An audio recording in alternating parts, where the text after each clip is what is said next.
मैं एक ऐसे इंसान को जानता हूं, उसने गाड़ी तक नहीं रखी हुई, बिल्कुल सादा साधारण 2 BHK घर रखा हुआ है, महंगे रेस्टोरेंट में नहीं जाता, वीडियो देख के घर में बना लेता है खाना, अच्छा खाना हो तो, पर उसको शौक है महंगे कंप्यूटर रखने का, गेमिंग कंप्यूटर रखने का, तो उसने महंगे से महंगा कंप्यूटर रखा हुआ है, बेस्ट क्वालिटी का।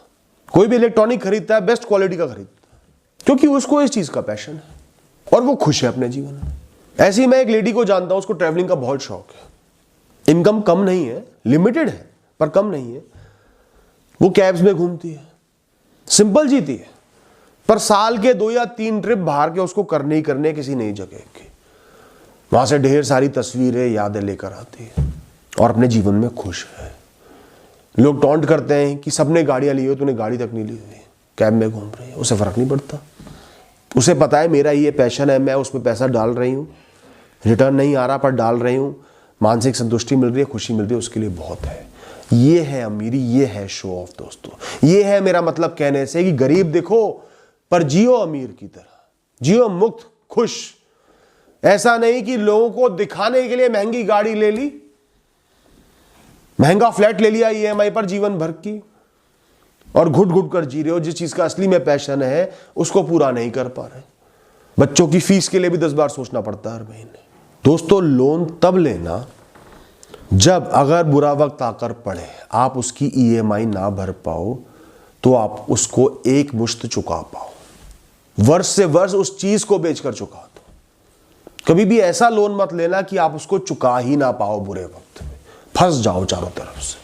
इतनी सेविंग्स आपके पास हो, इतना बड़ा एसेट हो, आपने लोन कम लिया हो, चाहे आपको कई साल इंतजार करना पड़े उस खर्चे को करने के लिए, लोन लेने के लिए, करो, पर तब लेना जब आप इतने सिक्योर हो कि उसको खोने का डर आपके मन में हाथों हाथ ना बैठ जाए लोन के साथ। ये गलतियां मैंने खुद करी है अपने जीवन में, उनसे सीखा हूं, इसलिए आपको समझा रहा हूं दोस्तों। जैसे आप 10 लाख रुपए की गाड़ी खरीद रहे हो, 50% से ज्यादा लोन मत लेना, थोड़ी सेविंग्स लगा लो। अब कई लोग कहते हैं कि सेविंग्स को करो इन्वेस्ट, वो डबल हो जाएंगी, यहां बनवाओ EMI तो नेट प्रॉफिट आपको रहेगा। वो बहुत सारी चीजों को इग्नोर करके आपको बता रहे हैं। कभी भी रिस्क वाली सेविंग्स में, रिस्क वाली इन्वेस्टमेंट में इनकम की गारंटी नहीं होती है, और पैसा पड़ा हुआ ना बड़ा बुरा होता है, कोई ना कोई काम में निकल भी जाता है। तो पहले कोई चीज खरीदनी है, पहले जोड़ना शुरू करो, समय दो। वैसे भी डिलेड ग्रेटिफिकेशन जो होता है ना, देर से इच्छा पूरी करना, वो उस वस्तु के, उस चीज के सुख को बढ़ा देता है, वैल्यू को बढ़ा देता है। जितना वो सुख देती है वो लंबे समय तक आप सस्टेन कर पाते हो, और जो मजा इंतजार में होता है ना, वो भोगने में नहीं होता। किसी भी सुख को भोगोगे, भोगते ही वो सुख खत्म होना शुरू हो जाएगा। जब इंतजार करोगे, जब आपको लग रहा है मैं इसके लिए कुछ कर रहा हूं, ये मुझे मिल जाएगा, तो उसके इंतजार में बड़ा आनंद होता है, बड़ा मजा होता है, क्योंकि बोर होना तय है। कोई भी भौतिकवादी वस्तु, मटेरियलिस्टिक थिंग आपको जीवन भर खुशी नहीं दे सकती। उसकी एक मियाद है, बहुत छोटी मियाद है उसकी, जब तक चमक है, जब तक वो आपके रूटीन में शामिल नहीं हो रही, वो आपको सुख देगी, उसके बाद वो बिल्कुल नॉर्मल बन जाएगी, आप उसका ध्यान भी नहीं दोगे। जीवन में हमेशा एक इमरजेंसी कॉर्पस बनाकर रखो, इमरजेंसी फंड बनाकर रखो, थोड़ा पैसा जोड़ जोड़ के। उसको किसी रिस्क वाली सिक्योरिटी में नहीं डालना, कहीं इन्वेस्ट नहीं करना, बिल्कुल माइल्ड FD में इन्वेस्ट कर दिया, बिल्कुल सेफ FD में, पब्लिक बैंक की, पोस्ट ऑफिस की। ये फंड सिर्फ इतना होना चाहिए कि अगर आज आपकी नौकरी चले जाए, बिजनेस में बहुत बड़ा घाटा हो जाए, 6 महीने कम से कम आप अपना गुजारा चला पाओ बिना टेंशन के। अपने आप को उठाकर खड़ा करने के लिए, गेम में वापस आने के लिए 6 महीने आपको मिल जाए। उन 6 महीने आपकी प्लेट में रोटी कहां से आएगी, बच्चे की फीस कहां से जाएगी, वो चिंता आपको नहीं सतानी चाहिए। और वो बहुत बड़ी अपॉर्चुनिटी है, मौका है। अगर वो स्ट्रेस आपको नहीं है, आप जीवन में दोबारा शुरुआत कभी भी कर सकते हैं। और अगर ये रिजर्व कैपिटल, बिजनेस वालों के लिए कहूंगा, ये इतनी रिजर्व कैपिटल रख लो कि बिजनेस पूरा बर्बाद हो जाए तो कोई छोटा काम शुरू कर पाओ। और ये रिजर्व फंड अगर आपने रख लिया ना, आपके दिमाग पर से बहुत बोझ हल्का हो जाएगा। छोटी छोटी बातों की टेंशन नहीं लोगे, ये खर्चा कैसे भुगतेगा, ये स्ट्रेस का टाइम आ गया, नौकरी चलेगी तो क्या होगा, ये हो गया तो क्या होगा, बहुत सारे स्ट्रेस उड़ जाएंगे। सबसे बड़ा शो ऑफ तो यही है दोस्तों, जो अपने आप को, अपने स्ट्रेस को कर रहे हो। अच्छा, मैं हमेशा लोगों को कहता हूं मुक्त जियो, फ्री जियो, आनंद लो, मजे लो, 4 दिन का जीवन है। तो ये मेरी बात कॉन्ट्राडिक्टरी भी तो हो गई। यहां कह रहा हूं शो ऑफ मत करो, दोस्तों, मुक्त जीने का मतलब है अपेक्षाओं से मुक्त, लोगों की दृष्टि से मुक्त, लोगों को दिखाने के लिए कुछ नहीं करने से मुक्त, लोग आपको जज कर रहे हैं उससे मुक्त, जिस चीज में, जिस डिजायर में आपका जुनून छुपा है, पैशन छुपा है, उसको पूरा करने के लिए मुक्त, हर समय भविष्य का सोच सोच के चिंता में डूबे जा रहे हैं, उस ख्याल से मुक्त, थोड़ा सा रिजर्व बना लिया, बाकी मुक्त जी रहे हैं, जो जब होना है हो जाएगा। तो अपने कर्म करो, जो मिनिमम आपको करना चाहिए अपने भविष्य के लिए, भूत से सीखने के लिए वो करो, और मुक्त जियो, मजे में जियो, टेंशन फ्री जियो। जीवन जब तक है तब तक जीवन चलता रहेगा, जिस दिन मर जाओगे उस दिन खत्म हो जाएगा। सिंपल सा फॉर्मूला है।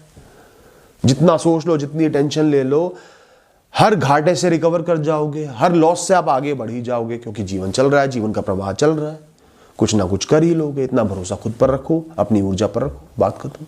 आजकल लोगों को जो चीज ज्यादा मार रही है वो बड़े लोन नहीं है, वो है छोटी छोटी EMI, क्रेडिट कार्ड एक्सपेंसेस। क्योंकि ये वो चीजें हैं, वो खर्चे हैं जो आपको लगता है मैं इजीली मैनेज कर सकता हूं, उनको लेने से पहले 2 बार नहीं सोचते, और 5 भी ले लिए तो छठा भी ले लोगे, मैनेजेबल है। तो ऐसे 10 लोन छोटे छोटे उठा लिए आपने, 10 चीजें EMI पे ले ली, आपको बॉदर नहीं करेगा, मन में टेंशन नहीं बनेगी, पर आपकी ज्यादातर कमाई उनमें चली जाएगी। फिर सोचोगे कमाई कहां चली गई, छोटे छोटे खर्चे ही तो ये छोटे छोटे EMI वाले खर्चे ना, 10,000 की EMI बनने वाली, 20,000 की बनने वाली, बहुत सोच के करो। ये आपके बहुत सारे फंड्स को ड्रेन कर रहे हैं, आपको बड़ी चीजों से रोक रहे हैं। हर इंसान कंपैरिजन का जीवन जी रहा है, अपने जीवन को दूसरों से तोल रहा है, और निरंतर ये काम हो रहा है। तो अगर तोल रहे हो तो पहले एक इंसान को समझो तो सही, उसके जीवन को समझो तो सही, उनको अलग अलग क्लासेस में डिवाइड तो करो, ऊंचा नीचा ऐसे नहीं। कोई चीज उसके लिए लग्जरी हो सकती है, आपके लिए जरूरत है। कोई चीज उसके लिए जरूरत हो सकती है, आपके लिए लग्जरी है। कोई इंसान मूर्ख हो सकता है, भविष्य का बिल्कुल नहीं सोच रहा, पर आप तो ऐसे नहीं हो। कोई इंसान बहुत कंजर्वेटिव है, कुछ लोग प्रिविलेज्ड होते हैं, सब कुछ मिल गया पैदाइशी, born with a golden spoon. आप तो वो नहीं हो ना, प्लास्टिक के चम्मच से अपना हलक कटवाए हुआ है ना आपने। जैसे एग्जांपल देकर समझाता हूं, कोई इंसान एस्टेट एजेंट है, उसके लिए एक अच्छी गाड़ी का मतलब है लोगों का उस पर भरोसा जमे। वो अपनी गाड़ी में लोगों को प्रॉपर्टीज दिखाएगा, अच्छी गाड़ी में आएगा, लोग सोचेंगे स्टैंडर्ड का आदमी है, भरोसा किया जा सकता है, इसके पास अपने पास भी पैसा है, एक अच्छा फर्स्ट इंप्रेशन बनेगा। तो वो इंसान अपनी औकात से बढ़कर एक बड़ी गाड़ी ले रहा है, तो उसके पीछे एक मकसद है, एक कारण है, वो उसके लिए लग्जरी नहीं है, वो उसके लिए जरूरत है काम के लिए। और आप वो हो जो ज्यादातर काम वर्क फ्रॉम होम कर रहे हो, बाहर ज्यादा जाना ही नहीं पड़ता। आप सोच रहे हो उसने वो गाड़ी ली तो मैं भी तो ले सकता हूं, मुझे भी वही गाड़ी लेनी चाहिए। तो ये कंपैरिजन सही नहीं हुआ ना, उसकी जरूरत अलग थी, आपकी अलग थी। या बहुत ट्रैफिक में से आपको होकर जाना पड़ता है, बेकार पड़ी रहेगी गाड़ी, 4-5 की माइलेज देगी, फिर सर्विस, फिर इंश्योरेंस, फिर रिपेयर, फिर ये फिर वो, फिर ठुक भी रही है, रो रहे हो। लोगों से स्टैंड आउट करने के लिए, ऊंचा दिखने के लिए और कोई जरिया तो मिला नहीं लोगों को, ज्ञान वृद्धि करी नहीं, पैशन को फॉलो किया नहीं। क्या करते हैं लोग, हर साल एक ब्रांड न्यू फोन EMI पर ले लेते हैं। ये देख मेरा iPhone 15 Pro Max कल ही लिया है, और वो सोचते हैं मैं स्टैंड आउट कर रहा हूं। ये पैसा, ये स्टैंड आउट करने की सोच अपने ऊपर लगाई होती है। अच्छी किताबें खरीद रहे हो, नॉलेज बढ़ा रहे हो, पार्ट टाइम कोर्सेज कर रहे हो, स्किल्स एक्वायर कर रहे हो, रुक नहीं रहे, बेटर जॉब का ट्राई कर रहे हो, बेटर काम का ट्राई कर रहे हो, कुछ पार्ट टाइम काम कर रहे हो, इन्वेस्टमेंट कर रहे हो, या अपनी हेल्थ पे इन्वेस्ट किया होता तो ये इन्वेस्टमेंट थी। अभी तो सिर्फ ये मूर्खता है। उन कंपनियों के फंड्स बढ़ा रहे हो, अपने घटा रहे हो, एक झूठी ईगो में जी रहे हो कि मैं ऊंचा उठ गया, कोई ऊंचे नहीं उठे। मैंने बहुत से लोगों को बिना किसी एक्सपेंसिव जिम की मेंबरशिप के, कम से कम पैसे में संघर्ष करते हुए भी, मेहनत मजदूरी करते हुए भी बढ़िया से बढ़िया बॉडी बिल्ड करते हुए देखा है दोस्तों। और महंगे जिमों की अनगिनत मेंबरशिप्स को बिल्कुल कूड़े में जाते हुए देखा। एक मेरा रिलेटिव है, शहर के सबसे बड़े जिमों में से एक में उसने मेंबरशिप ले ली। थोड़ी रेपुटेशन भी बनानी थी साथी संगियों के बीच में, उसके अमीर दोस्त वहीं जाते थे, और सेहत तो ठीक करनी ही थी। 1 साल बीत गया और उसका वजन 4-5 किलो बढ़ गया, और बढ़ गया। मैंने उससे पूछा कि जिम कैसा चल रहा है, उसने बड़ी तारीफ करी, कह रहा बहुत बढ़िया जिम है, सबसे बढ़िया वहाँ की कॉफ़ी है, A1 कॉफ़ी, एक कैंटीन बनाई हुई है ऑर्गेनिक फूड की, हेल्दी सैलेड सैंडविचेस होते हैं वहाँ, थक जाओ तो फुट मसाज है, सोना है। तब मैंने सोचा ओहो, क्लब है ये, जिम नहीं है। इसके लिए क्लब है, नाम जिम का हो गया, शो ऑफ जिम का हो गया, शो ऑफ महंगे जिम का हो गया, क्लब जा रहा है। Always keep the basics right. जीवन का उसूल बना लो, जो चीज आपके हर दिन काम आने वाली है, रूटीन में लगने वाली है, वो हमेशा अच्छी क्वालिटी की खरीदो, क्योंकि महंगा रोए एक बार, सस्ता रोए बार बार। बार बार रिपेयर का खर्चा, खराब होने का खर्चा, बॉदरेशन वो ना हो। अब इसमें खाली इलेक्ट्रॉनिक्स नहीं आते, जैसे बैकपैक है, जो बैग है जो आप कैरी करते हो, हमेशा अच्छी क्वालिटी का खरीदो, वाटरप्रूफ खरीदो, सुंदर खरीदो, रेगुलर कैरी करोगे अच्छा लगेगा। बॉटल खरीदो बहुत अच्छे से इंसुलेटेड, पानी ठंडा रहे, गर्म रहे, सुंदर दिखे। जूते खरीदे तो अच्छे सोल वाले जूते खरीद रहे हो कि चलते हुए पैर कंफर्टेबल रहे, पैरों में छाले ना पड़े, ज्यादा चल पाओ आराम से। ये खुद को खुश करने के लिए की जाने वाली चीज है, खुद को सहूलियत देने के लिए की जाने वाली चीज है ना। इनमें ज्यादा खर्चा होता, आपको खुशी भी देंगी, कोई अच्छी चीज कैरी कर रहा हो, पर शो ऑफ नहीं है। हो सकता है शो ऑफ भी हो जाए एक तरीके से, पर आप शो ऑफ के लिए नहीं कर रहे। लोगों की नजरों में आप गरीब दिख रहे हो, अमीर दिख रहे हो, आप कैसे दिख रहे हो, आपको फर्क नहीं पड़ना चाहिए।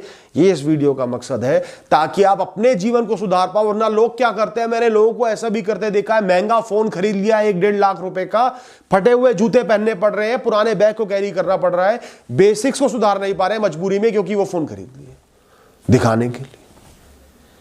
हर दिन कॉम्प्रोमाइज कर रहे हैं, मेजर इलेक्ट्रॉनिक्स पे कॉम्प्रोमाइज कर रहे हैं। घर की वॉशिंग मशीन खराब हुई पड़ी है, उसको रिपेयर नहीं करा पा रहे क्योंकि फोन दिखाना है लोगों को। इस मानसिकता से मेरी लड़ाई है दोस्तों। इसलिए मैं कहता हूं गरीब बनकर जियो लोगों के सामने। गरीब दिखो, कोई टेंशन नहीं है, उसे जो सोचना सोचे। आपको क्या फर्क पड़ता है, कोई आपको गरीब सोचे अमीर सोचे, आपको क्या फर्क पड़ता है। अच्छा है गरीब सोच रहा है, अमीर सोचेगा तो आपके पास आ जाएगा, भाई वो 10,000 रुपए दे दी यार, अरे तेरे लिए कौन सी बड़ी बात है यार, तू तो अपना भाई यार। भीख मांगने आ जाएंगे, काला जादू कराने लगेंगे, कीले ठोकने लगेंगे, यार इसका पैसा खत्म हो गया इसी तरह। और लोगों की नजरें तो ऐसी होती है, पत्थर को भी राख कर देती है दोस्तों। ईश्वर के बाद सबसे ज्यादा पावरफुल भूत प्रेत नहीं है, वो तो बेचारे कुछ नहीं है, हल्के हैं, सस्ते हैं। लोगों की बुरी नजरें हैं, लोगों की जलन है। बहुत कम मैंने देखा है अमीर लोगों को शो ऑफ करते हुए। इनफैक्ट मैं ये कहूंगा, ज्यादातर पार्टीज में जब मैं जाता हूं और मुझे जानना हो, समझना हो कि कौन सबसे ज्यादा अमीर होगा, सबसे ज्यादा क्लास किस में, तो मैं उस इंसान को ढूंढता हूं जो सबसे सिंपल दिख रहा है। सोने से, ज्वेलरी से लदी हुई, महंगी महंगी साड़ियों से लदी हुई औरतों के बीच में मैं उस औरत को ढूंढता हूं, बिल्कुल सिंपल साड़ी पहनी होगी, मिनिमम ज्वेलरी, एक चेन पहनी होगी, आंखों में नूर होगा, प्राइड होगी, बेपरवाह घूम रही हो, तभी मैं समझ जाता हूं सबसे अमीर ही हो। हालांकि मुझे कोई फर्क नहीं पड़ता, पर साइकोलॉजी समझने के लिए लोगों की आसानी से स्पॉट कर लेता हूं, और ये चीज कंफर्म भी कर चुका हूं मैं कई बार। दोस्तों जो ये इच्छा पैदा होती है ना खुद को दूसरों से ऊंचा दिखाने की, ये इंफीरियरिटी कॉम्प्लेक्स से पैदा होती है कि मैं लोगों से कम हूं तो मुझे ऊंचा दिखाना है खुद को। जिसके अंदर कॉन्फिडेंस है, मैं सबसे ऊंचा हूं, मैं जो हूं सो हूं, मेरा जीवन जो है सो है, वो कभी भी शो ऑफ में पड़ेगा ही नहीं। उनके चेहरे की चमक, उनकी बेपरवाही उनका शो ऑफ है।